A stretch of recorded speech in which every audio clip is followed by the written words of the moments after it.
Okay, I'm back with the last DVDs I picked up through Movie Free Bazaar. These are a small batch of movies that I had. So let's get started before I start rambling on and on as I tend to do. Picked up this widescreen original DVD release of Scarface. I have the anniversary release, which has way more special features than this. And I have the platinum DVD release of Scarface. It's a good movie. I really like Scarface. My one of my brothers is really into Scarface, but I really like the movie. Maybe not as much as him, but it's still pretty good, and it's the classic black and white, which they later reused for one of the Carrie DVD releases, which I thought was weird. But yeah, I'm that kind of collector. I like collecting.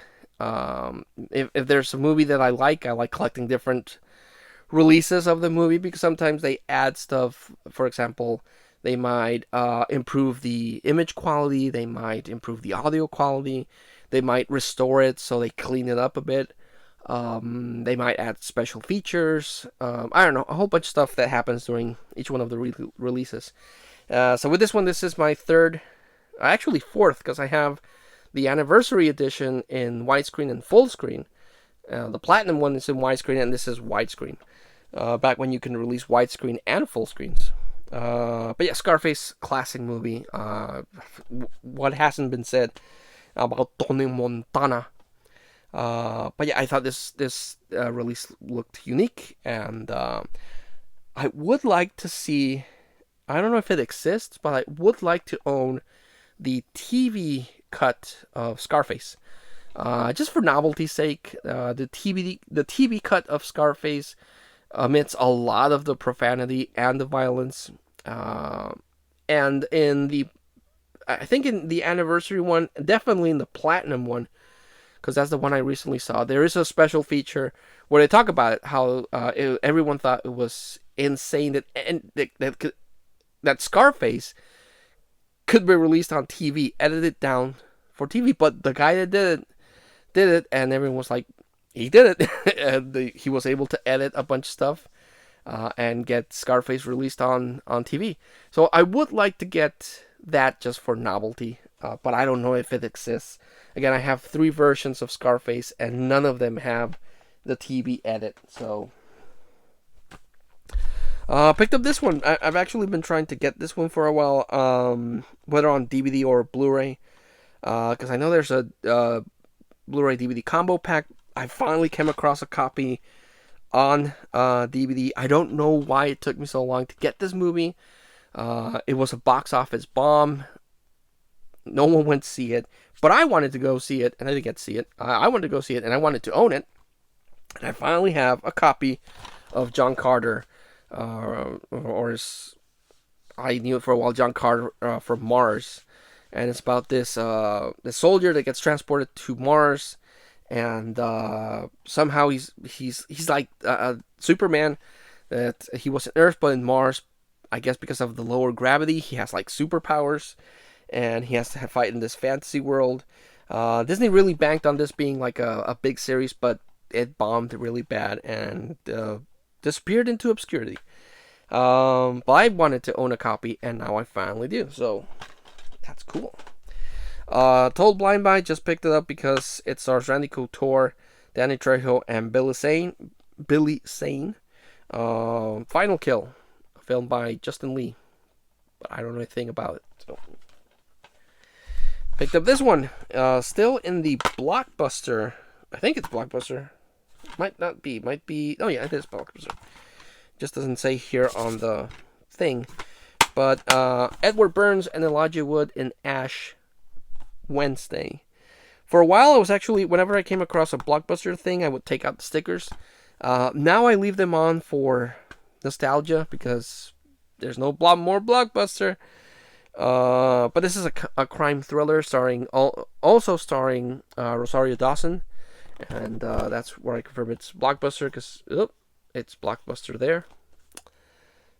So yeah, I used to take out all these Blockbuster stickers. Now I just leave them, and also keep them on the Blockbuster box just because. Picked up this one, another blind buy, Contaminated Man, Chun Chun Chun, starring William Hurt, the late William Hurt, Peter Weller, and Natasha McElhone.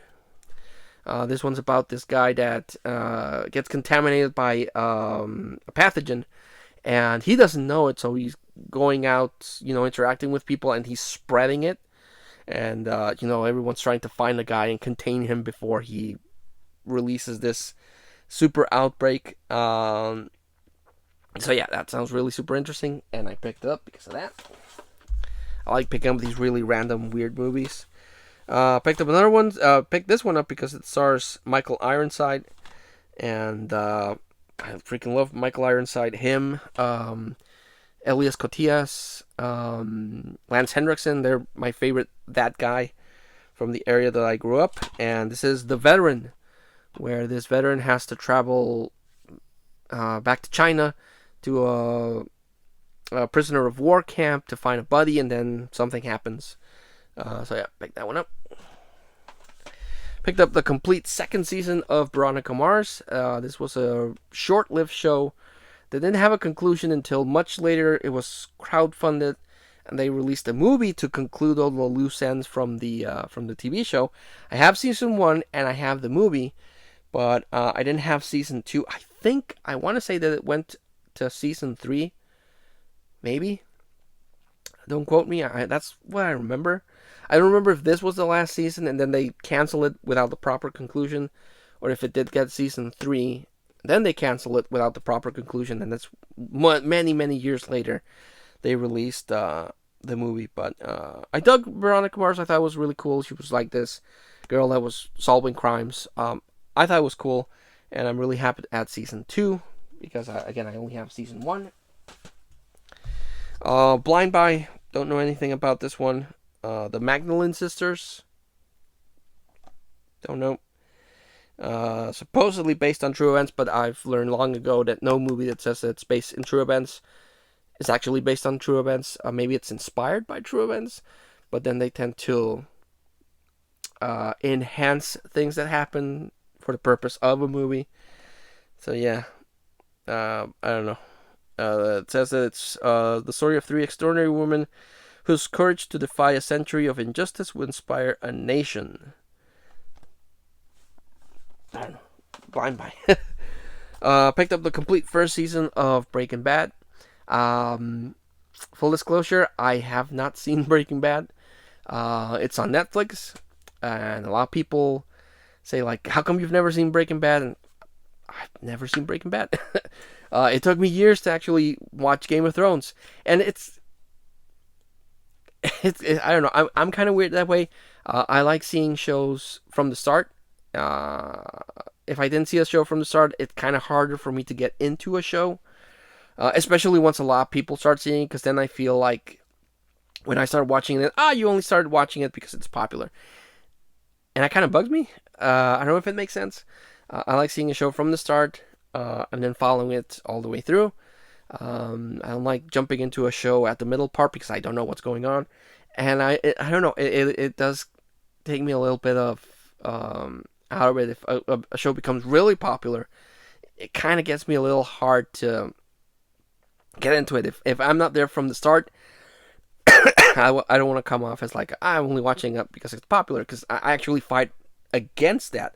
If a show is popular, I won't watch it until later, and that was the case with Breaking Bad. A lot of people have questioned why I've never seen Breaking Bad, and it's because of that. I don't know, but I finally found the first season, so I guess now I'll have to get into it. Picked up this one. This one's been circulating in the albums for a while, and I finally pulled the trigger and bought it. Spinning Boris. It's about this group of public agents that are sent to Russia to try to improve the public image of a Russian candidate to help him win. I was like, that sounds like a political satire that I might want to check out. And I've always skipped it, and then finally I said I might as well get it, otherwise it's going to be out of the album and I'm not going to come across it again. And so Liev Schreiber and Jeff Goldblum and Jeff Goldblum. That was my terrible impersonation of Jeff Goldblum. But yeah, pick that one up. And the last one, this one is really cool, and this is right off the bat going to be my recommendation if you can find it. Picked up Behind the Planet of the Apes. I do want to get more of the Planet of the Apes movies, the classic ones. I have the Planet of the Apes, the original one, Beneath the Planet of the Apes, which is the sequel. And I have one of the other ones. I do want to get Conquest of the Planet of the Apes, because that's the big one from back in the day. I can't remember what's the other one. But this is a 2-hour long documentary on the first Planet of the Apes and all of the other ones before the Tim Burton one. So it has all the classic Planet of the Apes covered in this one. 2 hour, and they explain the makeup, they explain the story, the concept, and all of the following sequels. So this was really interesting. I saw this as soon as I got it, and I like seeing how movies are made. I like seeing how movie magic is done. And if you like the Planet of the Apes, definitely give this one a watch if you can find it. I don't know that it's been released on Blu-ray. This was part of a collection. They released Planet of the Apes in these single discs, and this was part of that. So I don't know if it's been released later on. But yeah, couldn't pass up this one, and this is my recommendation from the haul. This is what I'm gonna go with. This was really good. This was really entertaining, and if you want to know more about the Planet of the Apes, this is the one you should get because it was pretty cool. So yeah, that was the last of the stuff that I went to pick up with Movie Freak. It's been a while, so you'll probably, by the time I finish uploading this one, I would have already started the cycle again and ordered some stuff through either Power Movies or Movie Freak Bazaar. So yeah, I'll still have content later on. If you want to see anything horror related, check out Professor Macabre. Just Google search Professor Macabre, and usually he pops up. There's another guy that actually teaches stuff that's called Professor Macabre. But if you want the horror related stuff for this channel, check out our sister channel, Professor Macabre, and that's where we do the horror updates. 100% nothing but horror movies, and I do everything else. So please, if you would be so kind, like, comment, and I'll see you in the next batch of videos.